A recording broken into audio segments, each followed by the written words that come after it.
Il est 8h10 et notre invité spécial aujourd'hui est Bruno Le Maire, ministre de l'économie, des finances et de la relance et auteur du livre L'Ange et la Bête, mémoire provisoire chez Gallimard. Bonjour Bruno Le Maire. Bonjour. Plusieurs questions sur la table ce matin. Le financement du quoi qu'il en coûte, la crise sanitaire, les impôts et la perspective aussi déjà de 2022 que vous évoquez d'ailleurs dans votre livre, L'Ange et la Bête, là aux éditions Gallimard. Question aussi très concrète peut-être pour démarrer ce matin. On a donné la parole tout à l'heure à des arboriculteurs, des viticulteurs qui viennent de vivre des nuits de cauchemar avec le gel qui s'est abattu cette semaine sur leur production, parfois jusqu'à 70 à 80% des vignes ou des arbres touchés. Ils peuvent bénéficier de la procédure de calamité agricole. C'est Julien Normandie, au ministère de l'Agriculture, qui s'en occupe, mais ils réclament une accélération. Est-ce que c'est possible ou pas ? C'est possible et c'est souhaitable. Moi, je veux dire à tous les viticulteurs, arboriculteurs qui nous écoutent que je suis totalement à leur côté. J'ai été 3 ans ministre de l'Agriculture, je le reste dans mon cœur à vie. Donc, s'il y a besoin d'accélérer les procédures, nous allons faire le point avec Julien de Normandie pour que les sommes puissent arriver le plus vite possible. Quand on a une petite exploitation et qu'il faut dépenser 10-15 000 euros pour mettre des chaufferettes, éviter le gel, c'est souvent trop cher. Il risque d'y avoir beaucoup de dégâts. Donc, il faut soutenir et accélérer les décaissements. Oui. Bruno Le Maire, sur la crise sanitaire, elle s'éternise. Votre plan de relance risque d'en souffrir. Est-ce qu'on peut encore sérieusement espérer un taux de croissance de 6%? On a révisé le taux de croissance à 5%, ce qui est déjà un chiffre extrêmement élevé. Mais moi, j'ai la conviction profonde que l'économie française, dès que la crise sanitaire sera derrière nous, je l'espère à l'été, va redémarrer très vite et très fort. Elle l'a montré d'ailleurs l'année dernière, au 3e trimestre de 2020, quand on a levé les mesures de restriction sanitaire, l'économie française est l'économie qui a rebondi le plus fort de toutes les économies de la zone euro. Il faut croire dans l'économie française. Il faut croire dans ses ressources. Elles sont absolument considérables. Elles sont entravées aujourd'hui par les règles sanitaires, mais j'ai vraiment la conviction profonde que nous redémarrerons vite et fort à l'été. Et donc, vous tablez sur ce 5%, c'est ça ? 5% de croissance, c'est-à-dire l'un des chiffres les plus élevés depuis un demi-siècle en France. Nous sommes aujourd'hui un pays qui a connu une récession forte en 2020. Nous aurons un rebond tout aussi fort en 2021, et un rebond rapide pour une raison qui est simple. Nous avons protégé les compétences, les savoir-faire, les salariés, les entreprises. On n'a pas eu une vague de faillites comme certains l'annonçaient. Nous n'avons pas eu une explosion du chômage comme certains le redoutaient. Nous avons protéger notre économie. C'est ce qui nous permettra de rebondir plus fort cette année. Si la crise sanitaire s'éternise encore, parce qu'elle n'est pas passée, on a des chiffres assez terribles toujours de contamination et dans les hôpitaux, et si la vaccination prenait un peu de retard, est-ce que vous envisagez aussi, pourquoi pas, du retard dans cette relance ? Alors ça, pour moi, c'est pas pensable. On ne peut pas prendre de retard dans la vaccination. Il y a eu un démarrage qui a été compliqué en Europe, reconnaissons-le. Nous avons, à la demande du président de la République, rattrapé le retard. Nous avons un objectif qui est 30 millions de personnes vaccinées à la mi-juin. Cet objectif doit être impérativement tenu. D'abord pour des raisons de sécurité sanitaire, bien entendu, mais aussi parce que c'est la condition du retour à la vie normale et c'est la condition de la relance de notre économie. Oui, c'est ça. Et l'arrêt des aides, il va être progressif ou pas ? Il sera progressif. Et je veux vraiment que tous ceux qui nous écoutent sachent que nous ne débrancherons pas les soutiens brutalement. Un restaurateur qui touche 10 000 euros du fonds de solidarité, on ne va pas lui dire du jour au lendemain, voilà, jusqu'au 1er juillet, tu as droit au fonds de solidarité, puis demain, c'est fini. Parce que comment il va faire ensuite pour s'approvisionner, pour financer les dépenses de remise en route de son restaurant ?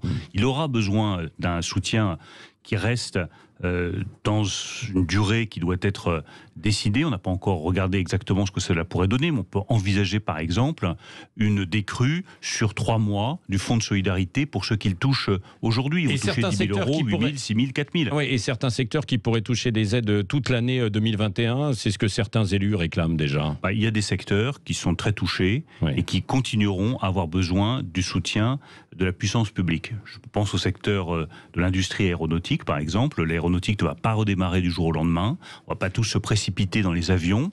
Le transport aérien n'est pas encore revenu à la normale. Donc il me paraît légitime que les PME industrielles du secteur aéronautique qui représentent des centaines de milliers d'emplois dans notre pays, partout, en Normandie, dans le sud-ouest, dans l'Occitanie, continuent à être soutenues. Bon, tout ça a quand même un prix, évidemment. Quel est le niveau de la dette, là, d'ailleurs, et quel sera le niveau de la dette cette année? La dette, elle va approcher les 120%. On a visé 118%, c'est le chiffre que j'ai donné. C'est un chiffre qui est très élevé, mais une grande partie de cette dette, c'est un investissement dans l'économie française. C'est des mesures de soutien que nous avons prises pour protéger nos entreprises et éviter les faillites. Ensuite, il faudra rétablir, bien entendu, les comptes publics, mais tout est affaire de calendrier. Le premier temps a été celui de la protection. Et ce temps-là, il dure tant que la crise sanitaire dure. Le deuxième temps que nous avons engagé très vite, nous avons été un des premiers pays européens à le faire, c'est celui de la relance. Et on n'a pas perdu un instant pour remettre de l'argent dans l'innovation, dans de nouveaux secteurs industriels comme l'hydrogène, comme les batteries électriques. Et ça, nous accélérons puisque j'ai indiqué que mon objectif désormais, c'était sur les 100 milliards d'euros du plan de relance, d'en avoir décaissé la moitié à la fin 2021. 50 milliards, la moitié décaissée fin 2021. Et puis viendra le troisième temps, c'est-à-dire celui du rétablissement des finances publiques.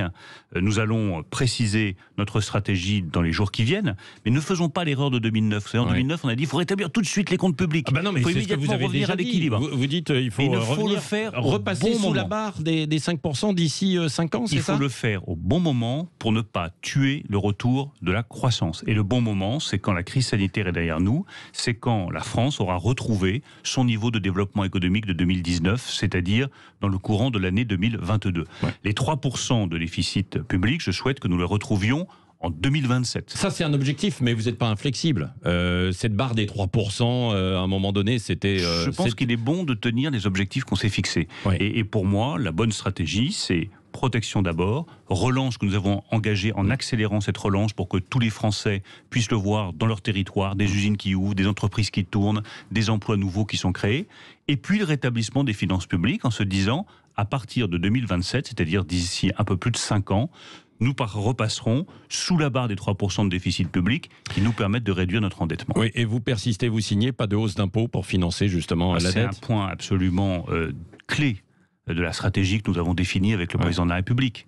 Aucune augmentation d'impôts. Pourquoi? Parce que nous avons le niveau de prélèvement obligatoire le plus élevé de tous les pays développés.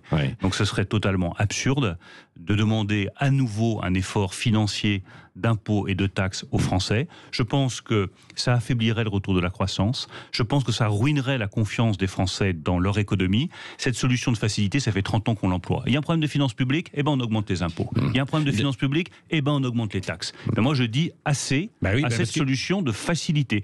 Il faut trouver d'autres solutions. Elles sont parfois plus dures à entendre quand je dis qu'il faut une réforme des retraites, qu'il faut que nous envisagions tous collectivement de travailler plus longtemps. C'est plus difficile à expliquer que de dire tiens, on va augmenter tel taux de tel impôt, de telle taxe. Mais je pense que c'est plus solide. Je pense que ça nous permet de créer plus de richesses dans notre pays. Et donc d'avoir des enfants et des générations nouvelles qui vivront aussi bien, voire mieux que nous. Oui, mais ça, c'est une piste. Il y en a d'autres C'est une piste qui est importante, qui est courageuse et qui me paraît nécessaire. Il y a une deuxième piste qui me paraît très importante, c'est de dire qu'il faut qu'en début de quinquennat, nous adoptions le niveau de dépenses pour les 5 prochaines années. Pas pour l'année qui vient, mais pour les 5 prochaines années, en se disant, voilà ce qu'on a le droit de dépenser sur 5 ans. Ni plus, ni moins. Et à l'intérieur de cette enveloppe, démocratiquement, nous faisons des choix. Nous disons voilà ce qui est prioritaire, l'hôpital, l'école par exemple, et voilà ce à quoi nous renonçons parce que ça ne tient pas dans l'enveloppe. Ça me paraît une méthode de gouvernance des finances publiques qui n'a jamais été adoptée en France de façon rigoureuse et qui nous permettra vraiment de tenir nos objectifs de finances publiques. Enfin, la troisième façon de réduire la dette, après les réformes de structure et la bonne gestion des finances publiques, c'est évidemment la croissance. Si vous voulez avoir une dette publique rapportée à notre richesse nationale qui soit plus faible, l'un des éléments clés, c'est d'avoir plus de richesse nationale, c'est d'avoir plus de prospérité pour les Français. Sur les impôts, justement, alors vous affirmez qu'on continue à vouloir baisser les impôts sur les sociétés. Est-ce que vous n'allez pas à contresens de, vous avez vu, les États-Unis, le Royaume-Uni, au contraire, ils veulent augmenter les impôts sur les sociétés, c'est même préconisé aussi par le FMI. Question d'ailleurs que je relais de notre éditorialiste Éric Revel, Echo. Est-ce qu'il n'y a pas une forme d'incohérence? Non, au contraire. on retrouve la cohérence. Tous ces éditorialistes, c'est bizarre, eux, ils disaient pas qu'on était à contre-temps ou à contresens, la France, quand nous avions un taux d'impôt sur les sociétés plus élevé que la Grande-Bretagne ou que d'autres pays développés. Ils ne le disaient pas. Ils ne disaient pas que nous étions totalement à contre-temps quand nous avions un niveau d'impôt de production, c'est-à-dire ce qui pèse sur l'industrie française, 7 fois plus élevé qu'en Allemagne. Alors, on n'entendait pas ces voix. Et quand, tout d'un coup, on fait enfin cette convergence de niveau de fiscalité entre les grands pays développés, parce que c'est ce que nous faisons.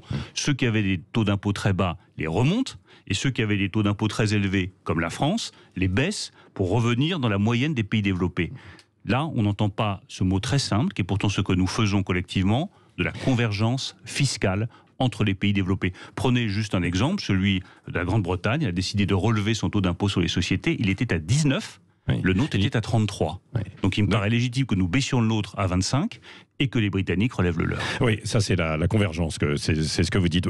Dites-moi, parce que vous avez quand même un discours assez optimiste, hein, Bruno Le Maire. Très optimiste. Oui, c'est vrai. Je vais vous dire très simplement, parce que je crois profondément dans la France. Nous sommes un grand pays, enfin on a des ressources exceptionnelles. Dès que vous ouvrez un peu les yeux, est en déclin, dès que vous circulez, mais c'est pas du tout ce que je crois, enfin c'est pas ce que je vois quand je circule dans mon pays, quand je vais à Fos-sur-Mer, que je vois les aciéries qui se modernisent, qui se décarbonent et qui arrivent à rester compétitives, je suis fier de l'industrie française et des ouvriers français. Lorsque je vais sur des sites de PSA ou de Renault, que je vois la façon dont l'industrie automobile est en train d'aller vers le véhicule électrique, de créer ses propres batteries, de créer ses propres ressources technologiques, je me dis mais on a des ressources qui sont exceptionnelles. Quand je vais dans un laboratoire du CNRS qui travaille sur le calcul quantique et l'ordinateur quantique, je me dis mais on est un pays qui a des capacités d'imagination et d'audace exceptionnelles. Prenez les agriculteurs que vous avez cités. Sauf qu'on n'a pas créé le vaccin. On a sur le vaccin, il y a eu un échec. Et je pense qu'il faut le reconnaître. Mais c'est pas cet échec qui doit nous empêcher de voir tous les succès qu'il y a dans l'entrepreneuriat français, qu'il y a chez les agriculteurs français que vous avez cités tout à l'heure, qu'il y a dans la recherche fondamentale française. Oui, il y a eu un échec. Oui, il faudra en tirer les leçons. Oui, il faudra s'interroger pour savoir pourquoi est-ce que la France n'a pas eu en temps utile le vaccin que d'autres pays développés ont eu. Mais je ne voudrais pas que ce sujet-là éclipse les immenses succès de la France dans beaucoup d'autres domaines. Oui, Bruno Le Maire, 2 questions encore économiques. Est-ce que vous craignez quand même une 4e vague sociale, malgré tout parce que là, pour l'instant, tout est reporté, parce qu'il y a évidemment des entreprises qui sont sous perfusion, parce que, évidemment, vous avez fait, quoi qu'il en coûte, vous avez mis ça en application, mais une 4e vague sociale de licenciements à l'automne ? Je pense que c'est à nous, justement, d'anticiper les risques qui peuvent peser sur l'économie française en sortie de crise. Je pense qu'il y a 2 risques clairement identifiés. Le premier, je pense que celui-là, nous l'avons maintenant résolu, nous y apportons des réponses, c'est celui d'un déclassement technologique. Il va y avoir, au lendemain de la crise, des États, des continents, États-Unis, Chine, qui vont investir massivement dans l'innovation et les nouvelles technologies. Si on ne veut pas de déclassement, il faut investir massivement, nous aussi, dans l'hydrogène, dans les batteries électriques, dans la décarbonation de notre économie.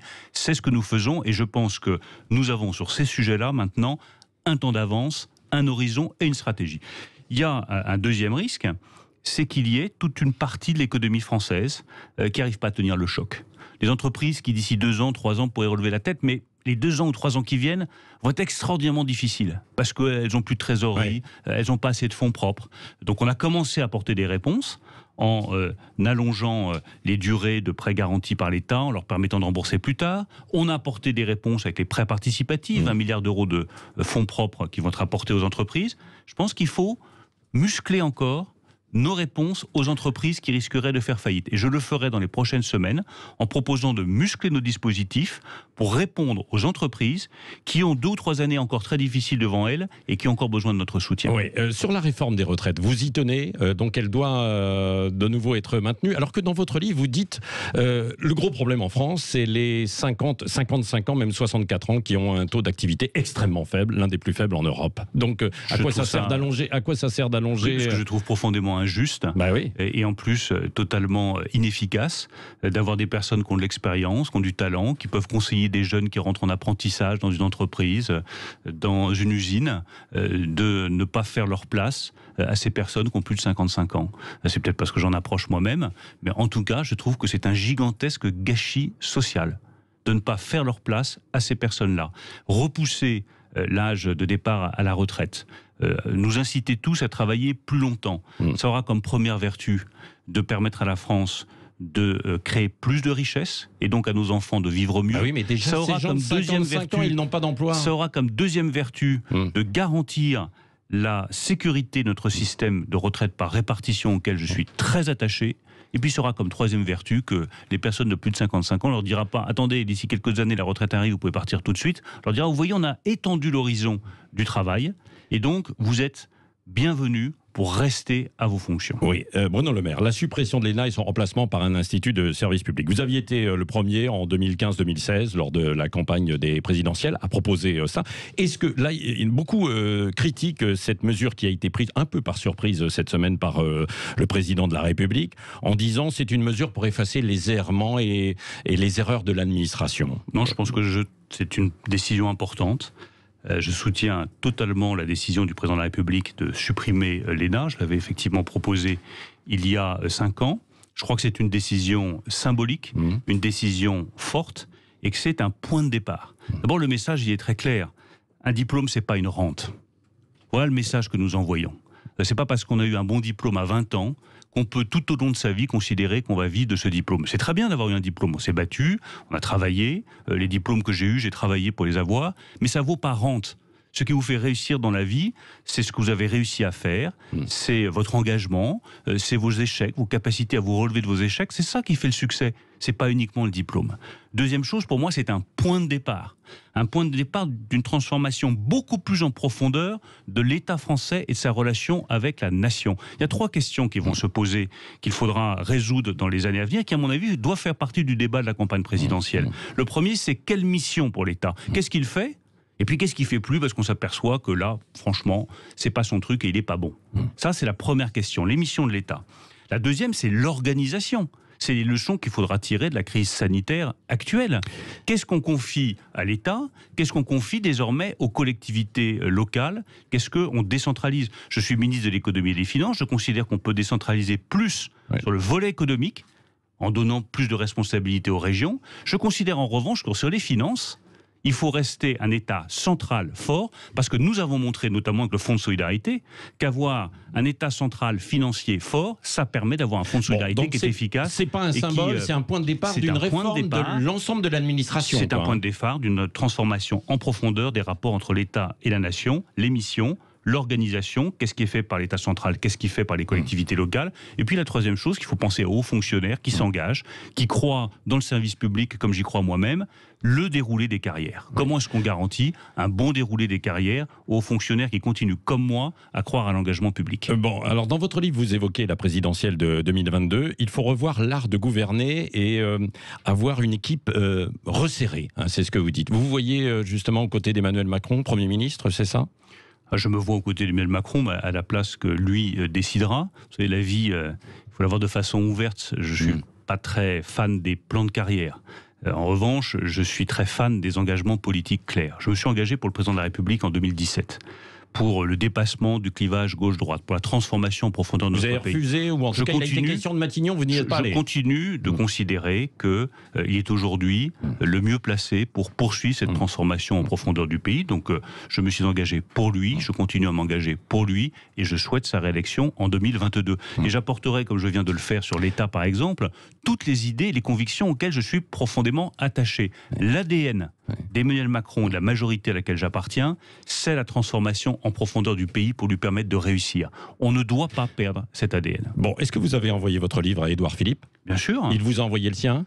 Je pense que, écoutez, je vais être très sincère avec vous, je l'ai eu hier au téléphone, donc j'ai aucun doute que j'aurai l'occasion de lire son livre. Je me réjouis qu'il ait écrit un livre, parce que je pense que c'est très important que les responsables politiques continuent à écrire des livres. Moi, j'ai très bien travaillé avec Édouard Philippe, ça a été à mes yeux un très bon Premier ministre. Il doit revenir, je suis heureux qu'il en témoigne. Il doit revenir dans la vie politique. Nous aurons besoin, dans cette élection qui va être difficile, de toutes les forces de la majorité.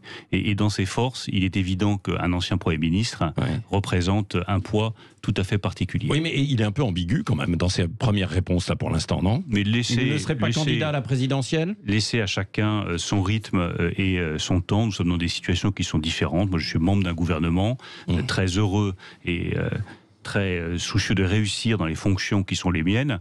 Mon emploi du temps, c'est travailler pour les Français matin, midi et soir, uniquement, exclusivement.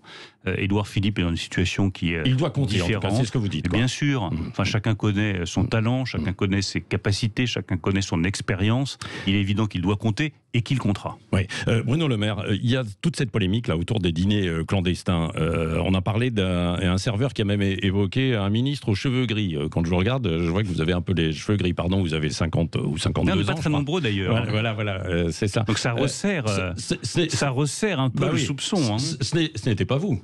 Ça resserre un peu le soupçon, mais je vais vous dire, blague mise à part, je trouve toute cette histoire dangereuse pour notre démocratie et révoltante. Calomnier, il en restera toujours quelque chose. C'est trop facile, ce cynisme.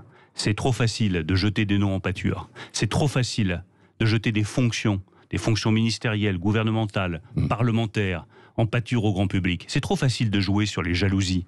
C'est trop facile de jouer sur le ressentiment. Les personnes qui jouent avec ça doivent être dénoncées, et si elles ont procédé par mensonge, par allusion mensongère, poursuivies et condamnées. Une démocratie repose sur la vérité, pas sur le mensonge, pas sur le soupçon, pas sur cette atmosphère délétère que certains veulent continuer à répandre dans notre pays, qui est celle du ressentiment, de la jalousie et parfois même de la haine. Et, vous avez été vous-même suspecté, on vous l'a dit, dans votre entourage ou pas, non? Bien sûr, j'entends même, pour tout vous dire, mes enfants qui regardent les réseaux sociaux disent « Tiens, papa, je crois qu'on parle de toi là dans tel tweet ou dans tel message ». Ils connaissent ma vie, ça les fait plutôt rire, mais dans le fond, on rigole la première fois, et puis ensuite on rigole plus du tout. Et je vais vous dire très sincèrement, cette affaire ne me fait pas rire du tout. Elle m'a fait sourire au départ. Une fois encore, quand mes enfants m'ont dit « Tiens, regarde ce message », ça ne me fait plus rire. Et vous leur avez dit quoi alors? Et c'est pas pour moi que je dis ça, c'est pour la démocratie française. Nous sommes, je vous le redis, une grande nation. Nous sommes les héritiers des Lumières. Nous avons une histoire derrière nous. Nous sommes les dépositaires de 1789. Nous sommes les dépositaires d'une histoire encore plus longue avant 1789. Nous sommes une des grandes nations européennes. Nous comptons sur la scène internationale. Nous sommes un modèle de démocratie. Ramener la démocratie à cette boue, très franchement, c'est quelque chose qui ne me fait plus rigoler du tout. C'est une dérive qui doit être condamnée. Dernière question avec Cécile de Ménibus, Bruno Le Maire. Oui, il va venir sur la réunion avec les responsables européens et le président Erdogan, qui a largement choqué. Je rappelle, le protocole turc a relégué donc la présidente de la Commission sur un canapé, alors que le président du Conseil et le président turc étaient sur des fauteuils. On connaît la difficulté des relations diplomatiques, mais est-ce qu'il aurait fallu que Charles Michel, donc le président du Conseil européen, réagisse immédiatement? D'abord, ces images m'ont profondément choqué. De voir cette mise en scène où la présidente de la Commission européenne, Ursula von der Leyen, se trouve reléguée sur un canapé. Et j'ai été déçu par la réaction des plus hauts représentants de l'Union européenne. Quand on est face à un chef d'État qui se comporte de manière autoritaire en jouant la provocation, qui sait parfaitement ce qu'il fait, en jouant sur une des valeurs fondamentales de nos démocraties, qui est l'égalité entre les femmes et les hommes, on se retire. On ne laisse pas faire, on se retire. Vous seriez parti? Je ne vais pas prétendre que je serais parti. Il y a une pression, il y a des photographes, il y a un entourage diplomatique, on ne sait jamais très bien ce qui se passe dans votre tête. Donc je ne vais pas faire de leçons et dire « Ah bah moi bien entendu que j'aurais bien réagi ». Je dis simplement là comme simple citoyen européen que ce que j'aurais aimé voir comme image de la part de nos dirigeants, puisque c'est le président du Conseil européen et la présidente de la Commission européenne, c'est face à un homme qui bafoue sciemment les valeurs d'égalité femmes-hommes devant les caméras du monde entier, j'aurais aimé que les dirigeants de l'Europe se retirent et ne laisse pas faire. Merci Bruno Le Maire, ministre de l'économie et des finances et de la relance, qui était l'invité de Sud Radio et auteur aussi donc de L'Ange et la Bête aux éditions Gallimard. Merci. D'avoir été avec